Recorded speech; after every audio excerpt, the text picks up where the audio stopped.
Guilherme Boulos deu entrevista no programa Dando a Real com Leandro Demore, da TV Brasil. Falou sobre moradia e até sobre eleitores de Pablo Marçal no segundo turno. Vamos ver um pouquinho mais sobre isso com Pedro Zambarda aqui no Plantão do Meteoro Brasil. Bora lá!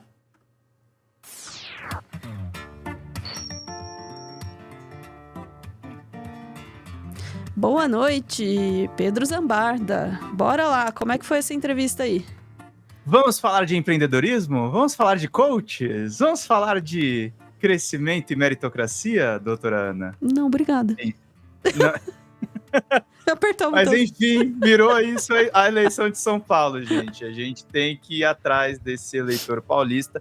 Eu, assim, a gente estava falando até um pouco antes de entrar no ar, né? Eu acho que o movimento do Boulos está sendo muito feliz. Até trago para vocês, assim, essa questão de empreendedorismo, esse avanço do neoliberalismo no mundo. A China resolveu muito bem essa questão. Tem um monte de empresa lá e o Estado regula. Então eu acho que a esquerda tem que fazer um movimento de dialogar com essas pessoas, com esses trabalhadores uberizados. E o Boulos está naquela, Ana, assim, as pesquisas não são animadoras, mas ele engajou nesse papo da questão da falta de energia do apagão de São Paulo, que foi ridículo, milhões de pessoas sem luz e sem poda de árvore na cidade. E ele está começando a fazer algumas aproximações importantes com a direita. E ele fala muito a respeito dessa questão do universo do trabalho, que é uma pauta mesmo que a gente precisa reconhecer nós como esquerda, que assim, a gente é cheio de trazer as nossas ideologias, mas a gente está ouvindo muito pouco cara que dirige lá com as suas 14 horas por dia, que ganha um trocado fazendo as corridas de todo mundo. E aí ele deu essa entrevista pro Leandro Demore, que tem um excelente programa de entrevistas lá na TV Brasil, e ele fala nesse corte mais adiantado, Ana, a respeito dos trabalhadores uberizados, e aí ele pega o gancho para conversar com os eleitores do Pablo Marçal. É uma conversa difícil? É uma conversa difícil, mas tem uma lógica muito interessante no que o Boulos fala, se der para mostrar. Bora lá. Agora! Algumas regiões da periferia que, de fato, nós não ganhamos e vamos trabalhar muito nesse segundo turno para dialogar com as pessoas e conseguir chegar a esses votos, que são votos que são pela mudança, que são votos que historicamente estão com o campo progressista, com a esquerda, e que eu espero que até o dia 27 estarão conosco. Mas é importante lembrar que eu fui vitorioso no primeiro turno na maior parte da periferia da cidade. Na Zona Sul, por exemplo, ganhei na Mboimirim, ganhei no Capão Redondo, ganhei no Campo Limpo, onde eu moro, ganhei no Jardim São Luís. Na Zona Leste, ganhei em Cidade Tiradentes, em São Mateus, em Guaianazes, no Itaim Paulista, enfim, no Jardim Helena, em várias regiões. Na Noroeste, ganhei nos extremos também, em Perus e Jaraguá. O Marçal ganhou em cima e Nunes embaixo, né? O Marçal ganhou na zona que o Bolsonaro ganhou, na Zona Leste, que é a parte da leste lá, Vila Formosa, Vila Matilde, Penha. E o Nunes no pescoço da girafa, assim conhecido, né? A Zona Sul. O Nunes ganhou ali na parte da Zona Sul, que é Grajaú, Parelheiros, Cidade Ademar e Cidade Dutra. Entendi nada. Vila Formosa, em São Paulo, eu morei ali perto. E é onde fica o estúdio, inclusive, do Flow Podcast. É muito engraçado, porque é uma galera que não é rica, mas é uma galera deslumbrada com essa coisa da ascensão social, do tipo, tem a Anália Franco, que é um bairro, assim, de rico. E, engraçado, é a cara do eleitorado do Marçal mesmo, mas segue. Bora lá. Por que você acha que teve essa diferença, como ela citou, quase metade das pessoas que votaram no Lula não votaram em você? Você acha que a comunicação não chegou? Essa votação do Lula que ela mencionou é do segundo turno, né? Não do primeiro. Perfeito. Então, a distorção é um pouco menor, mas, de fato, teve gente que votou no Lula e não votou na gente ainda. O diálogo agora no segundo turno, eu acho que deixa muito claro e ajuda as pessoas a perceberem o que está em jogo. Agora são dois caminhos. Agora as coisas ficam mais claras. O primeiro turno foi muito tumultuado, né? Foi uma bagunça, Então, né? Entre quem quer continuidade e quem quer mudança. Quem acha que a cidade está boa como está com o nosso adversário. Quem Esse quer tem mudar, sido o ponto vem central, com a gente. né? E se você olhar, 70% da população de São Paulo no primeiro turno, Demori, votou pela mudança. Menos de 30% votou com o nosso adversário, que é a continuidade. Então eu acredito muito que as coisas ali se afunilando em dois caminhos, a gente vai conseguir chegar a esses votos. Estamos dialogando diretamente com essas pessoas. Eu fiz uma grande carreata no Grajaú agora no fim de semana e estamos dialogando com todo mundo. Sobre outro ponto que a Luciana coloca, que eu acho que é muito importante, que é a questão do combate ao racismo na cidade de São Paulo. Eu assumi um conjunto de compromissos com o movimento negro, que tem feito parte de maneira muito ativa na minha campanha. Dentre eles, a criação da Secretaria de Igualdade Racial na cidade de São Paulo, que foi extinta pelo governo do João Dória e assim permanece. Dentre eles, a implementação da Lei 10.639 de educação antirracista na cidade de São Paulo, de valorização da cultura negra e da história afro-brasileira na cidade de São Paulo. Então, esse é um tema caro para a gente e que vai ser implementado no nosso programa de governo.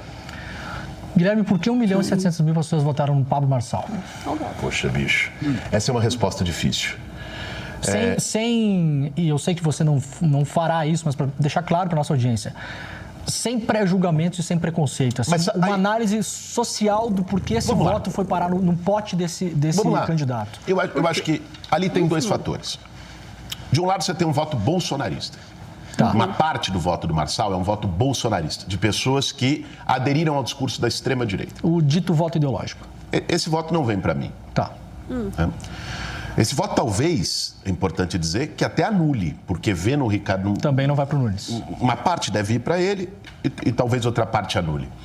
Até porque o Marçal não declarou apoio ao Nunes. E uma outra parte do voto do Marçal é o voto que eu estou buscando dialogar no segundo turno. São as pessoas que eu estou buscando dialogar. Tem uma coisa que precisa ser dita aqui, voto. Tá? Tô tentando pausar e a cenoura tá mordendo a minha... A cenoura está mordendo o microfone.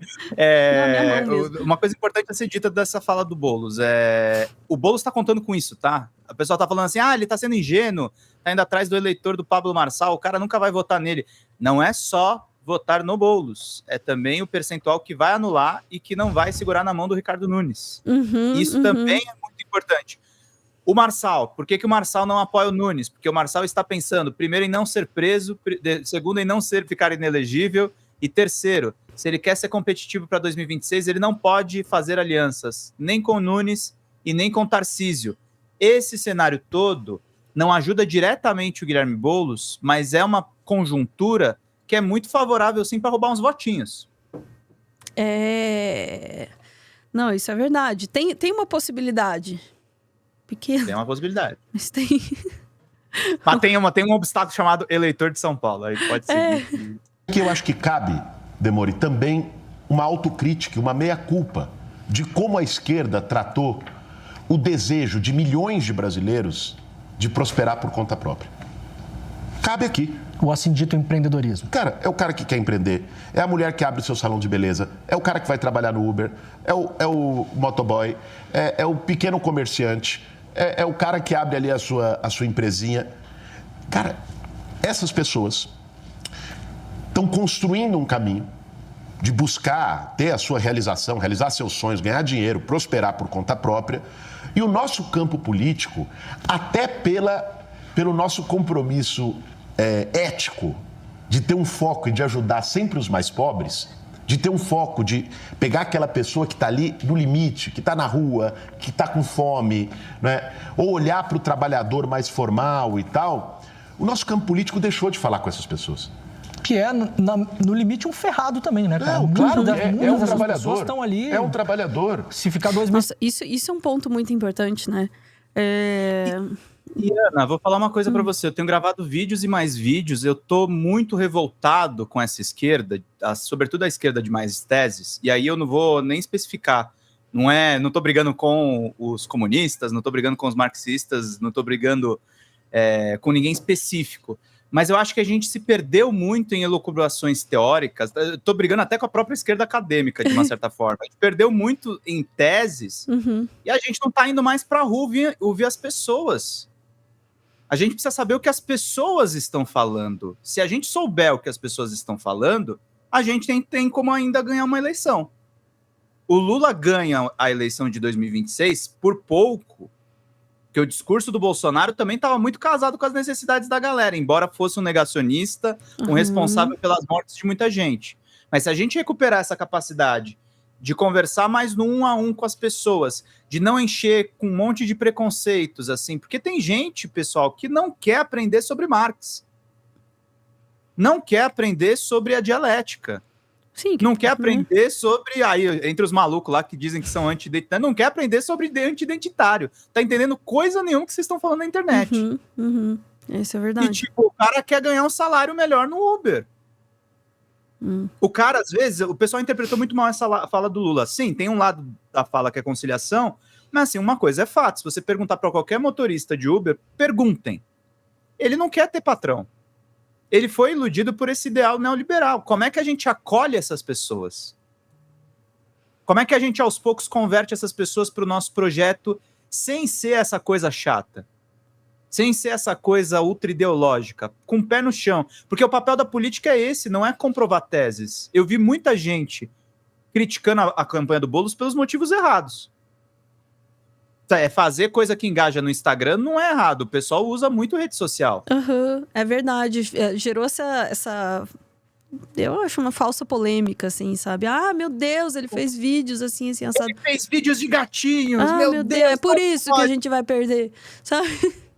E os caras postando meme de tio no WhatsApp. Pô, mano, não é isso. A gente tem uma desconexão muito mais profunda aí. Especialmente, né, porque isso... Já tava falando faz tempo, né?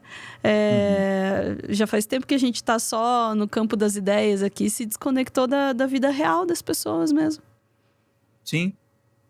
E aí fica numa coisa que, assim, a campanha do Boulos acertou bastante. Eu tava um pouco mais esperançoso com as pesquisas desses dias, agora eu não tô mais tanto. Mas ele fez uma coisa que é uma tática do Pablo Marçal.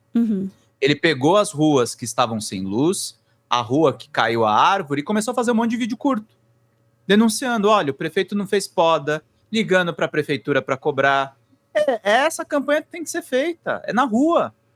É conversando com as pessoas, conversando com a necessidade das pessoas. E desconstruindo também, aí tem um outro ponto na entrevista, que é o segundo corte que eu separei, essa coisa, o mito do invasor de propriedade, que o Boulos fala do único imóvel que ele invadiu por engano. Vamos ver. Nessa entrevista. Vamos ver juntos. Só pra gente ir um pouquinho, para ficar menos revoltado. Boulos, o invasor de imóveis. O Movimento Sem Teto, ele atua para lutar para que as pessoas que não têm casa possam ter casa. E, ao contrário do que diz a fake news, não é tomando casa de ninguém. Eu já desafiei todos os meus adversários, que ficam falando a invasão, o Boulos invade e tal, a dizerem uma única casa que o Movimento Sem Teto tem invadido. Não invadiu e nem vai invadir. Casa com gente morando dentro, jamais. Casa de alguém. O que o movimento faz? O movimento identifica imóveis que estão há 20, 30 anos abandonados, devendo mais imposto que o valor do próprio imóvel, que estão ilegais, que se fosse cumprido o Estatuto da Cidade, que é uma lei federal, já deveriam ter sido desapropriados para moradia social. Por quê? Porque eles estão sem pagar algum tipo de imposto. O que acontece? A lei diz objetivamente o seguinte: um imóvel que está sem função social, ele precisa ser notificado pela prefeitura. Um prédio parado no centro de São Paulo. Um prédio no centro que está lá há 30 anos todo pichado, zoado, lugar para crime e para uso de droga. Beleza. Um terreno baldio na periferia que a mulher, quando passa na frente, morre de medo, que vira desova de carro roubado, desova de cadáver, esse tipo de terreno. Que, aliás, as pessoas se incomodam, as mesmas pessoas, né, que se incomodam com o MTST, também se incomodam com isso. Tem usuários de droga aqui no centro. Mas não quer resolver o problema, Aí né? se fala, então vamos dar uma ocupação para esses imóveis aqui. Daí não pode, porque aí é invasão. Vocês querem resolver o problema ou não, cara? Parece eleitor. Esses espaços, né? A lei diz, tem que ser notificado. Depois da notificação, o proprietário tem 1 ano para apresentar o projeto, para dar algum uso, dar alguma finalidade para aquele terreno. Se não apresentar, só deixar especulando, que é o que eles fazem, ele tem 5 anos, começa a incorrer um imposto progressivo, é o IPTU progressivo, que faz com que aquele imóvel se torne, enfim, impagável quase. Isso é o Estado pressionando ele para fazer pelo uso. bolso para ele tomar alguma atitude. Se depois disso ele não faz, o Estado pode usar um mecanismo chamado desapropriação-sanção. O que é a desapropriação-sanção? Todo o caminho ele explicando. Pega aquele imóvel para fazer moradia social e paga com o título da dívida. Isso é a lei. Isso não é o estatuto do MTST, não é a minha opinião. É o que diz a lei. Ou seja, se isso não está acontecendo, na verdade, esses imóveis estão fora da lei. Esses imóveis estão ilegais. O que o movimento faz? Para chamar a atenção para que o poder público cumpra a lei, o movimento reúne famílias que precisam de casa, faz ocupação destes terrenos simbólicas para chegar e dizer: ô prefeitura, olha para cá. Olha para cá, tá ilegal. Perfeito. E sabe o que a ação do movimento já rendeu? Memori. Através desta forma, com luta, com pressão, com negociação e diálogo também, mais de 15 mil moradias para famílias sem teto. Gente que estava vivendo gente que estava na rua, rua, do lado do córrego, morando de favor, não conseguia pagar aluguel no fim do mês e que hoje tem sua moradia com dignidade. É isso que o movimento faz, cara. É por isso que eu sempre digo na campanha, eu tenho orgulho da minha trajetória. Eu tenho orgulho da minha trajetória. E as pessoas não precisam ter medo. Falando com quem está assistindo a gente agora, porque esse medo, você sabe que às vezes fica. Você não vai aparecer morando na minha casa. Não, é isso. Eu gostaria, até o senhor está convidado, mas isso não vai acontecer. Eu até brinquei outro dia, na conversa, que teve uma única vez que eu invadi a casa de uma pessoa. Agora vai. Invasão, gente, fui denúncia. Convidado para um jantar com empresários, agora como candidato e tal, para dialogar sobre a cidade. E é naquele conjunto da Cidade Jardim. Sabe aquele na Marginal Pinheiros, em frente ao... Aquele que tem um shopping embaixo e as torres em cima. Sim. Eu nunca tinha ido lá. Aí fui lá e falei, pô, cobertura da Torre C. Torre 3, sei lá eu. Fui lá, falei, pô, não tinha identificação nas torres. Eu contei 1, 2, 3, subi. Tutorial de como invadir uma casa, hein, gente? E era aqueles apartamentos que o elevador já sai dentro da sala, que não tem hall. Apartamento de rico, de gente muito rica. Sim. Aí... eu fui lá sair na sala e era o errado. Eu tinha errado a torre. E quando eu entro na sala da pessoa, tinha uma família jantando. Meu Deus! A família olha pra minha cara e falou, puto, Boulos na minha cara. Foi a única Eu falei que ele ia invadir a casa. É a única vez que eu invadi a casa de uma pessoa. Caraca. Mas, cara, o que eu tenho dito pras pessoas... Porra, mas ele cumpriu a caricatura, hein? Imagina, eu ia me enrolar de rir e falar lá. É verdade? Olha lá. Alô, polícia, Guilherme Boulos! Imagina aí, você tá jantando e aparece um cara do nada na tua sala. Que é isso? Mas rico é meio esquisito, né? E não é qualquer pessoa, é o Guilherme Boulos. É o Guilherme né? Boulos. Adorei essa história, adorei. Ele Mas vai essa contar história é mais muito isso. boa pra falar. Pra gente conversar com o pessoal que caiu nessa loucura de votar no Pablo Marçal, com todo respeito a essas pessoas, a gente tem que desmistificar essas loucuras que fazem a nosso respeito, né? Que é invasor, que é isso, que é aquilo. E é isso, doutora Ana. A Batalha de São Paulo não será fácil, mas eu sinto que o Boulos quer vencer.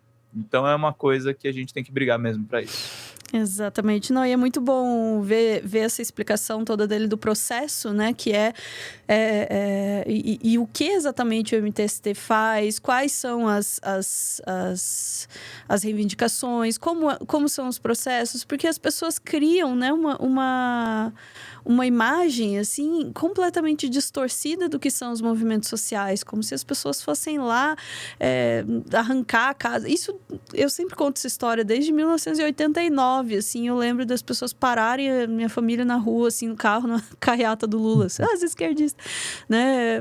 Vocês vão dividir o apartamento de vocês com alguém. Cara, eu tinha 7 anos. 7 anos nessa época. Eu falei, mano, essa pessoa está completamente louca. Sabe? Quem falou em dividir o apartamento? Não é sobre isso. Só quero que todo mundo tenha onde morar. As pessoas não podem morar, gente? Não precisa ser na sua casa, tá? Eu só quero que eles tenham um lugar para morar. Ninguém quer o seu Chevette, ninguém quer o seu... Eis uma ideia radical. Ficamos por aqui, Pedro? Ficamos por aqui, doutora Ana, é isso aí. Vamos lá, chat, voltamos em instantes para mais assuntos, hein?